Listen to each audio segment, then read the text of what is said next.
Shit. All right. It seems. Wait. Shit.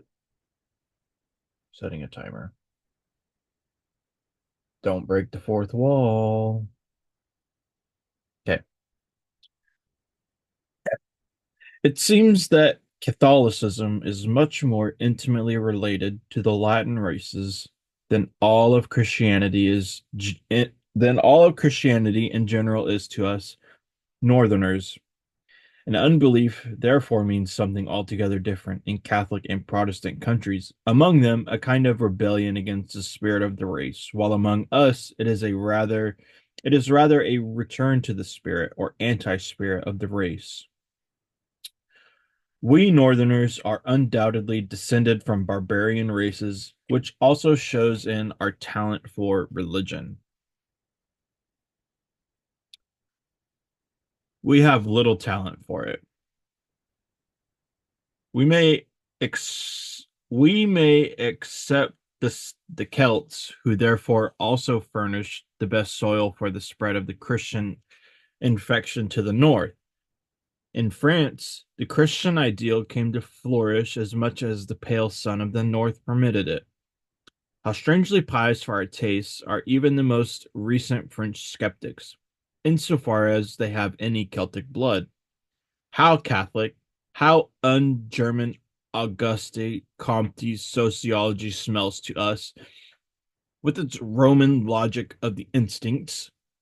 How Jesuitical that gracious and clever Cicerone of Port Royal, Saint Beuve, in spite of all his hostility against the Jesuits, and especially Ernest Renan, how inaccessible the language of such a Renan sounds to us Northerners. At one instant after another, some nothing of religious tension unbalances his soul, which is, in the more refined sense, voluptuous and inclined to stretch out comfortably. Let us speak after him these beautiful sentences, and how much malice and high spirits stir immediately in our probably less beautiful and harder, namely more German soul as a response. There's a big French paragraph, which I don't know how to speak, so I'll read the footnotes. So let us make bold to say that religion is a product of the normal man. That man is closest to the truth when he is most religious and most certain of an infinite destiny. It is when he is good that he wants virtue to correspond to an eternal order. It is when he contemplates things in a disinterested manner that he finds death revolting and absurd. How can we but suppose that it is in moments like this that man sees best? These sentences are so utterly antipodal to my ears and habits that on finding them, my first wrath wrote on the margin, uh, French phrase, one French phrase later. But my subsequent wrath actually took a fancy to them, these sentences standing truth on her head. It is so neat, so distinguished to have one's own antipodes. What is amazing about the religiosity of the ancient Greeks is the enormous abundance of gratitude it exudes. It is a very noble type of man that confronts nature and life in this way. Later, when the rabble gained the upper hand in Greece, fear became rampant in religion too, and the ground was prepared for Christianity. The passion for God, there are peasant types, sincere and obtrusive like Luther. The whole of Protestantism lacks southern delicatessa.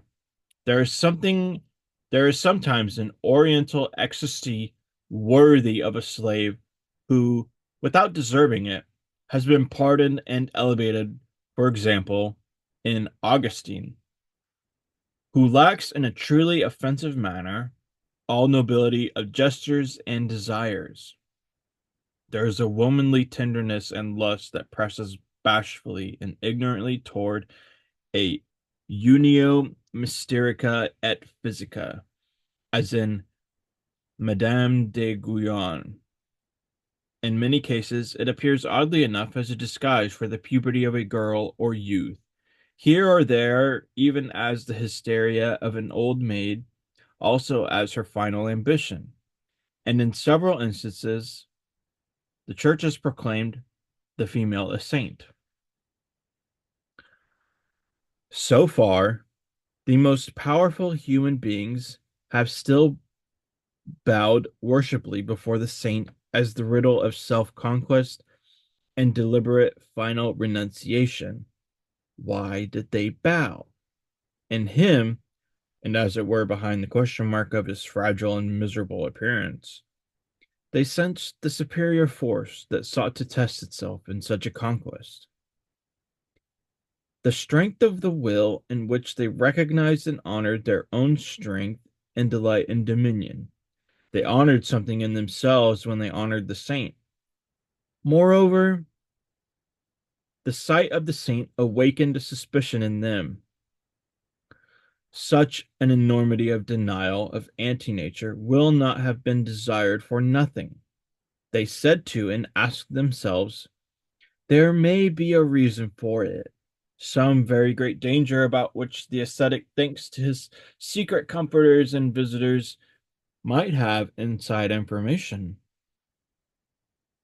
In short, the powerful of the world learned a new fear before him.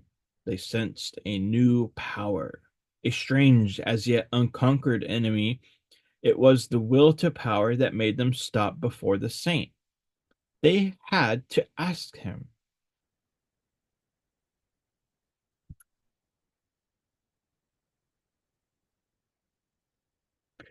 In the Jewish Old Testament,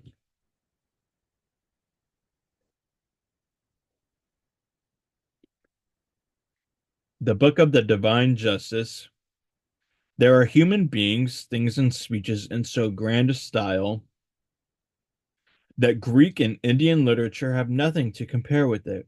With terror and reverence, one stands before these tremendous remnants of what man once was, and will have sad thoughts about ancient Asia and its protruding little peninsula Europe, which once, by all means, to signify as against Asia the progress of man. To be sure, whoever is himself merely a stranger, tame domestic animal, and knows only the needs of domestic animals, like our educated people of today, including the Christians of educated Christianity, has no cause for amazement or sorrow among these ruins. The taste for the Old Testament is a touchstone for great and small. Perhaps he will find the New Testament, the book of grace, still rather more after his heart. It contains a lot of the real, tender, musty, true believer and small sow smell. To have glued this New Testament, a kind of rococo of taste in every respect to the Old Testament, to make one book as the Bible, as the book par excellence, that is perhaps the greatest audacity and sin against the spirit that literary Europe has on its conscience. Why atheism today? The Father in God has been thoroughly refuted. Ditto, the judge, the rewarder. Also, his free will, he does not hear, or if he heard, he still would not know how to help. Worst of all, he seems incapable of clear communication. Is he unclear? This is what I found to be causes for the decline of European theism. on the basis of a great many conversations, asking and listening. It seems to me that the religious instinct is indeed in the process of growing powerfully, but the theistic satisfaction it refuses with deep suspicion. What is the whole of modern philosophy doing at bottom? Since Descartes, actually more despite him because of his precedent, all the philosophers seek to assassinate the old soul concept under the guise of a critique of the subject and predicate concept, which means an attempt on the life of the basic presuppositions of the Christian doctrine. Modern philosophy, being an epistemological skepticism, is covertly or overtly anti Christian. Although, to say this for the benefit of more refined ears, by no means anti religious. For formerly one believed in the soul, as one believed in grammar and the grammar subject. One said, I is the condition. Think is the predicate and condition. Thinking is an activity to which thought must supply a subject as cause. Then one tried with admirable perseverance and cunning to get out of this net and asked whether the opposite might not be the case. Think the condition, I the conditioned. I, in that case, only a synthesis which is made by thinking. At bottom, Kant wanted to prove that, starting from the subject could not be proved, nor could the object, the possibility of a merely apparent existence of the subject. The soul, in other words, may not always have remained strange to him. That thought which, as Vedanta philosophy, existed once before on this earth and exercised tremendous power.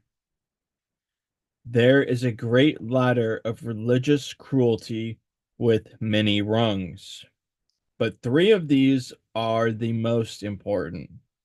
Once one sacrificed human beings to one's God, perhaps precisely those whom one loved most. The sacrifices of the firstborn in all prehistoric religions belong here, as well as the sacrifice of the Emperor Tiberius in the Mithras grotto of the Isle of Capri, that most gruesome of all Roman anachronisms. Then, during the moral epic of mankind, one sacrificed to one's God, one's strongest instincts, one's nature. This festive joy lights up in the cruel eyes of the ascetic, the anti-natural enthusiast.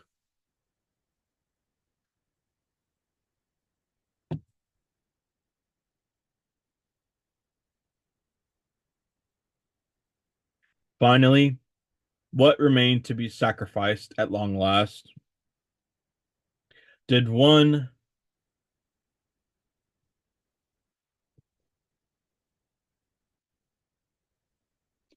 finally what remained to be sacrificed at long last? Did one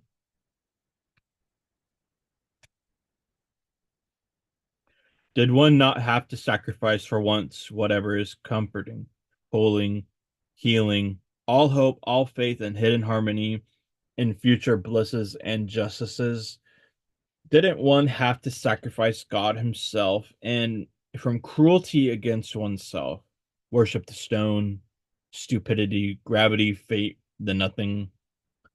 To sacrifice God for the nothing, this paradoxical mystery of the final cruelty was reserved for the generation that is now coming up. All of us already know something of this.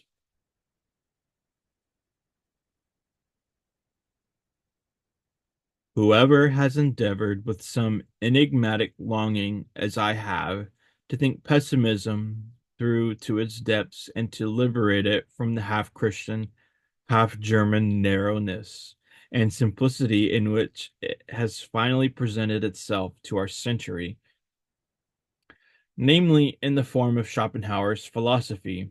Whoever has really, with an Asiatic and super Asiatic eye, looked down into the most world denying of all possible ways of thinking, beyond good and evil. He said the name of the book, and no longer, like the Buddha and Schopenhauer, under the spell and delusion of morality, may just thereby, without really meaning to do so, have opened his eyes to the opposite ideal, the ideal of the most high spirited man alive and world affirming human being who has not only come to terms and learned to get along with whatever was and is, but who wants to have what was and is repeated into all eternity,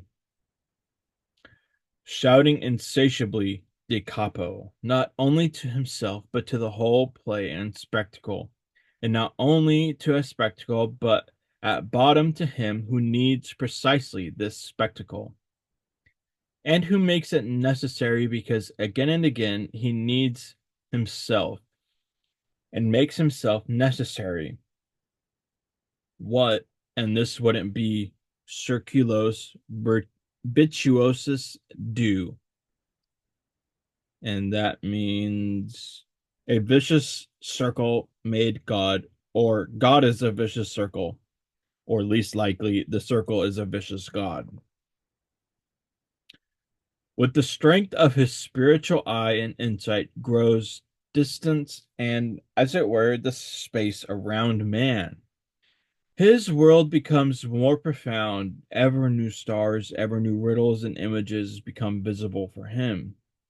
Perhaps everything on which the spirit's eye has exercised its acuteness and thoughtfulness was nothing but an occasion for this exercise, a playful matter, something for children and those who are childish. Perhaps the day will come when the most solemn concepts which have caused the most fights and suffering, the concepts God and sin, will seem no more important to us than a child's toy and a child's pain seem to an old man. And perhaps the old man will then be in need of another toy and another pain. Still, child enough, an eternal child.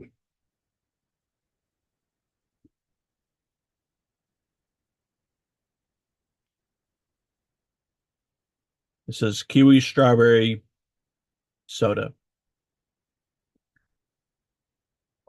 It's freaking delicious.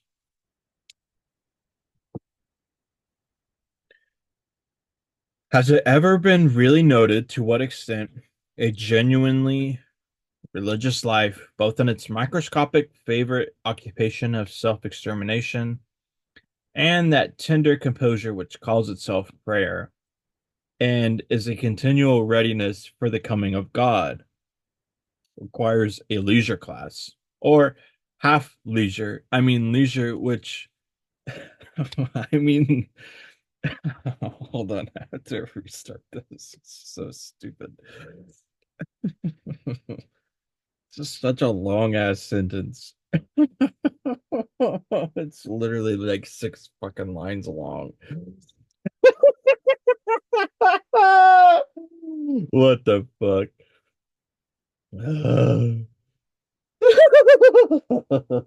So stupid. Has it ever been really noted to what extent a genuinely religious life, both its microscopic favorite occupation of self-examination and that tender composure which calls itself prayer, and is a continual readiness for the coming of God, requires a leisure class or half leisure. I mean, leisure with a good conscience from way back by blood,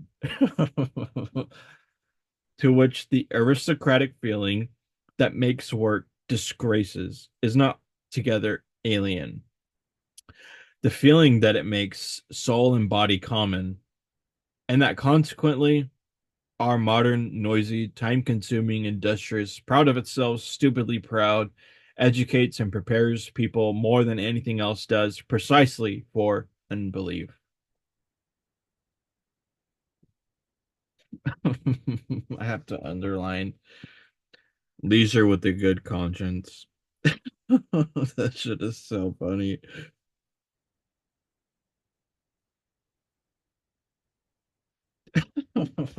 Leisure with a good conscience.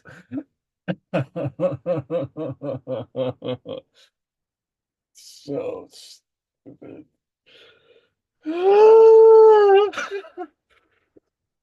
Drooling.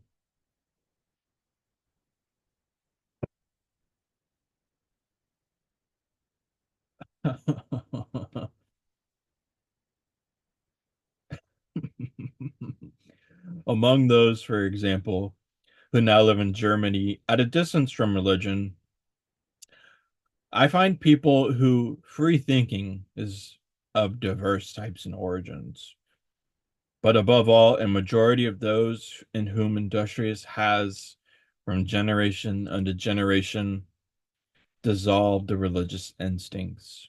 And they no longer even know what religions are good for, and merely register their presence in a world with a kind of dumb amazement.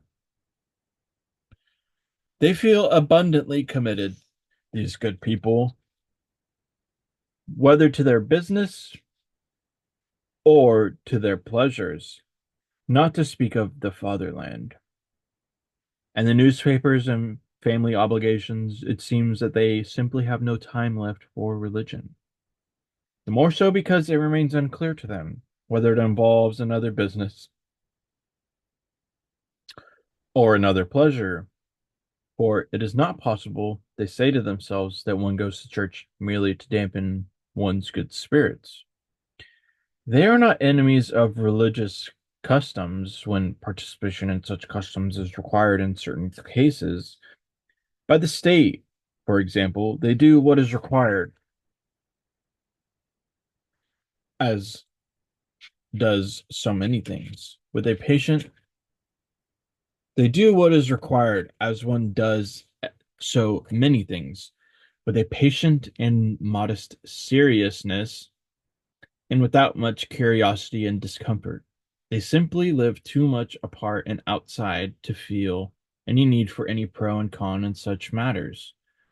The indifferent in this way include today the great majority of German middle class Protestants, especially in the great industrious centers of trade and traffic.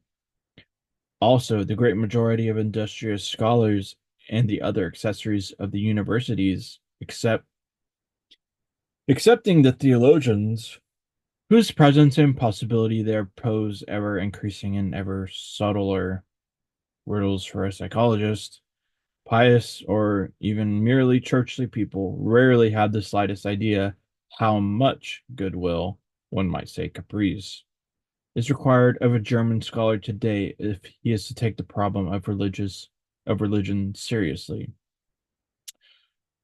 On the basis of his whole trade, and as noted, on the basis of trade-like industriousness to which he is committed by his modern conscience, he is inclined toward a superior, almost good-natured amusement in the face of religion, occasionally mixed with a dash of disdain for the uncleanliness of the spirit, which he assumes wherever a church is still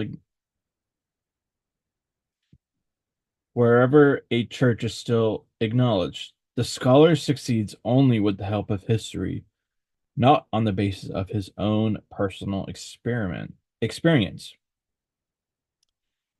To muster a reverent seriousness and a certain shy consideration in the face of religion, but even if he raises his feelings into real gratitude toward it, he still has not personally approached, not even as by a single step, what still exists now as church or piety, perhaps even the opposite, the practical indifference toward religious matters into which he has been born and brought up, is generally sublimated in him into caution and cleanliness that shun contact with religious men and matters.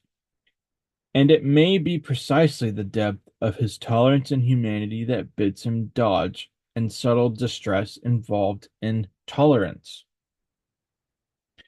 Every age has its own divine type of naivete for whose inventions for whose invention other ages may envy it, and how much naivete, venerable, childlike, and boundlessly clumsy naivete lies in the scholar's faith. In his superiority, the good conscience of his tolerance, in the unsuspecting, simple certainty with which his instincts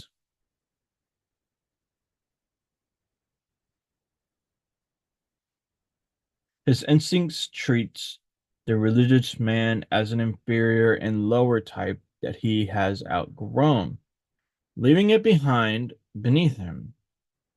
Him, that presumptuous little dwarf and rabble man, the assiduous and speedy head, the handiworker of ideas, of modern ideas. Anyone who has looked deeply into the world may guess how much wisdom lies in the superficiality of man. The instinct that preserves them teaches them to be flighty, light, and false. Here and there, one encounters an impassioned and exaggerated worship of pure forms. Among both philosophers and artists, let nobody doubt that whoever stands that much in need of a cult of surfaces, okay, let nobody doubt that whoever stands that much in need of the cult of surfaces must at some time have reached beneath them with disastrous results.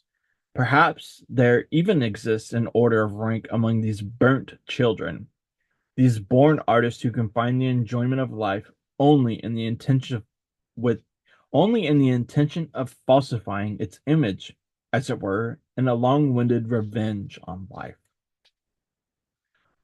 The degree to which life has been spoiled for them might be inferred from the degree to which they wish to see its image falsified, thinned down, transcendentalized, def- deified, the homines religiosi. The homines religiosi might be included among artists as their highest rank.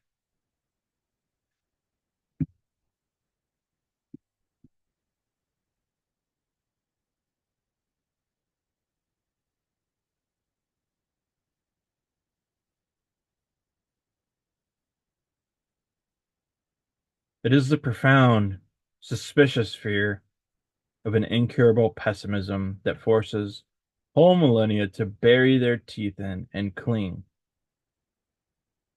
to a religious interpretation of existence.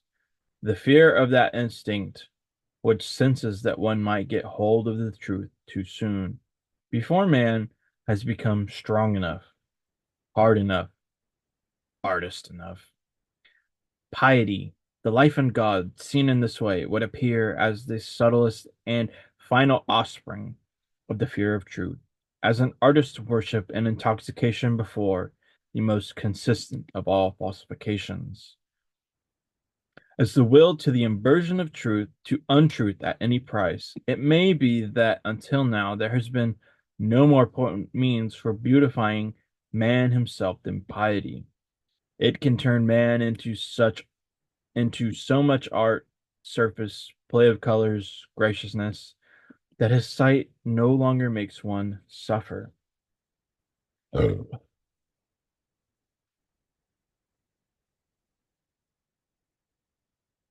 To love man for God's sake, that has been so far the noblest and most remote feeling attained among men.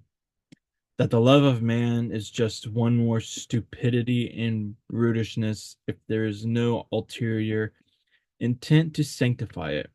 That the inclination to such love of man must receive its measure, its subtlety, its grain of salt and dash of ambergris from some higher inclinations. Whoever the human being may have been who first felt and experienced this, however much his tongue may have stumbled, as it tried to express such delicatesse, let him remain holy and venerable for us for all time as the human being who has flown highest yet and gone astray most beautifully.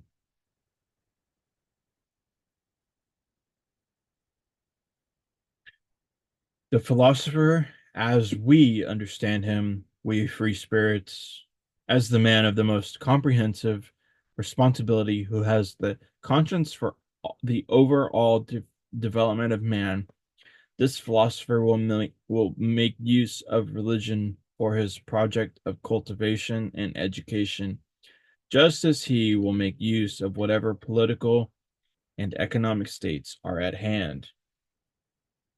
That's our time, but I will finish this chapter.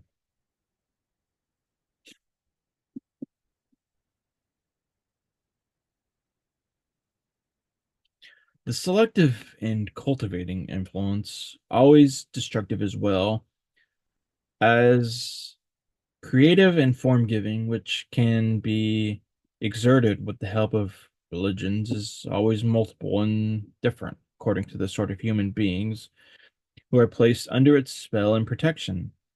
For the strong and independent who are prepared and predestined to command, and in whom the reason and art of a governing grace became incarnate. Religion is one more means for overcoming resistances, for the ability to rule as a bond that unites rulers and subjects and betrays and delivers the consciences of the latter, that which is most concealed and intimate, and would like to elude obedience to the former. And if a few individuals of such noble descent are inclined through lofty spirituality to prefer a more withdrawn and contemplative life, and reserve for themselves only the most subtle type of rule over selected disciples or brothers in some order, then religion can even be used as a means for obtaining peace from the noise and exertion of cruder forms of government and purity from the necessary dirt of all politics. That is how the Brahmins, for example, understood things. By means of a religious organization, they gave themselves the power of nominating the kings of the people while they themselves kept and felt apart and outside. As men of higher and super royal tasks. Meanwhile, meanwhile, religion also gives to some of the rule the instruction and opportunity to prepare themselves for future ruling and obeying. These slowly ascended classes, in which, thanks to fortunate marital customs, the strength and joy of the will to self control is ever growing, receive enough nudges and temptation from religion to walk the paths to higher spirituality. To test the feelings of great self overcoming, of silence and solitude. Asceticism and Puritanism are almost indispensable means for educating and ennobling a race that wishes to become master over its origins among the rabble that works its way up toward future rule.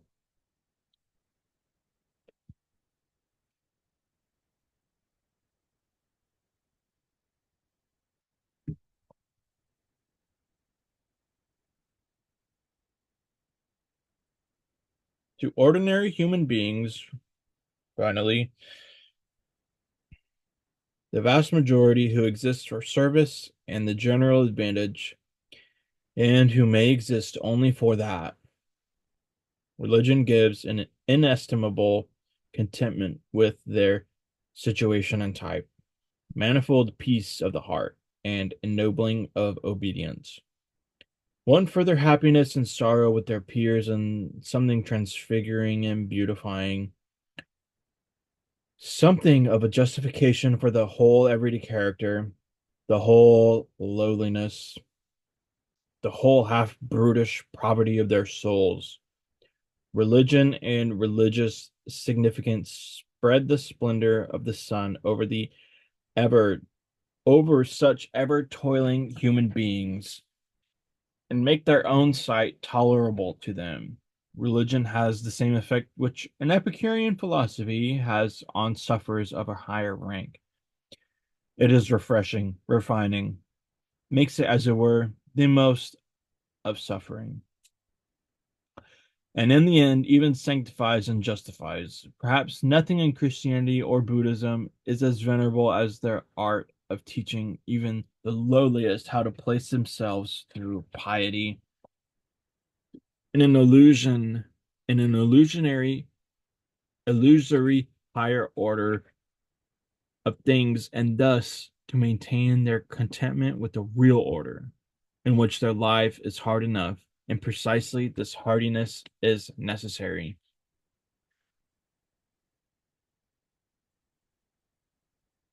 In the end, to be sure, to present the other side of the account of these religions too, and to expose their uncanny dangerousness, one always pays dearly and terribly when religions do not want to be means of education and cultivation in the philosopher's hand, but to insist on having their own sovereign way, when they themselves want to be the ultimate ends and not means among other means.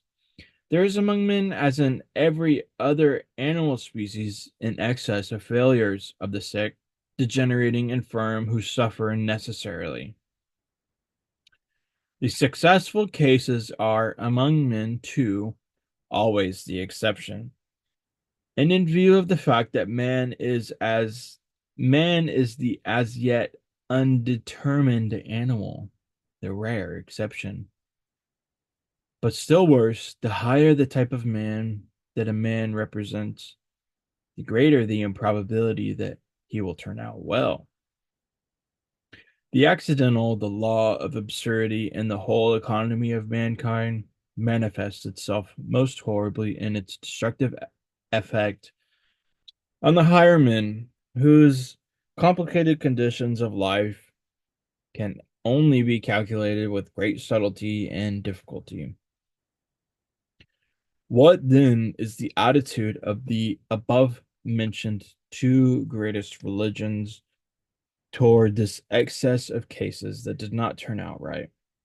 They seek to preserve alive whatever can possibly be preserved, indeed, as a matter of principle. They side with these cases as religions for sufferers. They agree with all those who suffer life like a sickness and would like to make sure that every other feeling about life should be considered false and should become impossible, even if the very highest credit is given to this considerate and preserving care, which, besides being directed toward all the others, was and is also directed toward the highest type of man, the type that so far has almost always suffered most. Nevertheless, in a total accounting, the sovereign religions we have had so far are among the chief causes that have kept the type man on a lower rung. They have preserved too much of what ought to perish. What we have to thank for them is inestimable, and who could be rich enough in gratitude not to be impoverished in view of all the spiritual men of Christianity, for example, have so far done for Europe, and yet when they have gave comfort to sufferers, courage to the oppressed, and despairing a staff and support to the dependent, and lured away from society into monasteries and penitentiaries for the soul who had been destroyed inwardly and who had become savage. How much more did they have to do besides in order to work with a good conscience and on moral principle and on principle to preserve all that was sick and that suffered, which means, in fact and in truth, to worsen the European race. Stand all valuations on their head, that is what they had to do, and break the strong, stickly oar. Great hopes cast suspicion on the joy and beauty, bend everything haughty, manly, conquering, domineering. All the instincts characteristic of the highest and best turned out type of man into unsureness, agony of consciousness, self destruction, indeed. invert all love of the earthly and of dominion over the earth into hatred of the earth that is the task the church posed for itself and had to pose until its estimation becoming unworldly, unsensual, and higher men were fused into a single feeling. Suppose we could contemplate the oddly painful and equally crude and subtle comedy of European Christianity with the mocking and aloof eyes of an Epicurean god. I think our amazement and laughter would never end. Doesn't it seem that a single will dominated Europe for 18 centuries to turn man into a sublime miscarriage? Anyone, however, who approached this almost deliberate degeneration and atrophy of men represented by the Christian European, Pascal, for example, feeling the opposite kind of desire, not in an Epicurean spirit, but rather with some divine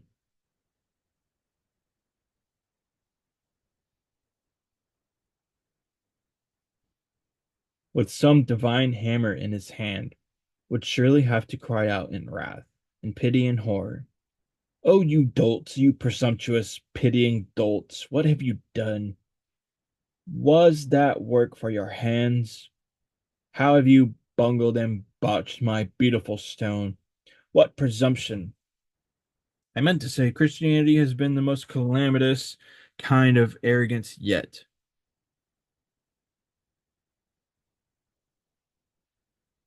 Men not high and hard enough to have any right to try to inform man as artist, men not strong and far-sighted enough to let the foreground law of thousandfold failure and ruin prevail. Though it cost them sublime self-consequence, not notable enough to rank, men not notable enough to see the abysmal different order of rank, chasms of rank between man and man. Such men have so far held sway over the fate of Europe with their equal before God, until finally a smaller, almost ridiculous type, a herd animal, something eager to please, sickly, and mediocre, has been bred. The European of today. It's my bookmark.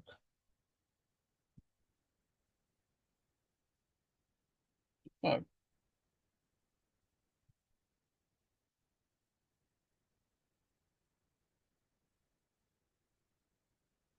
that's my. Oh, found it. Well, I don't know what the fuck that was. Fucking thanks, Nick.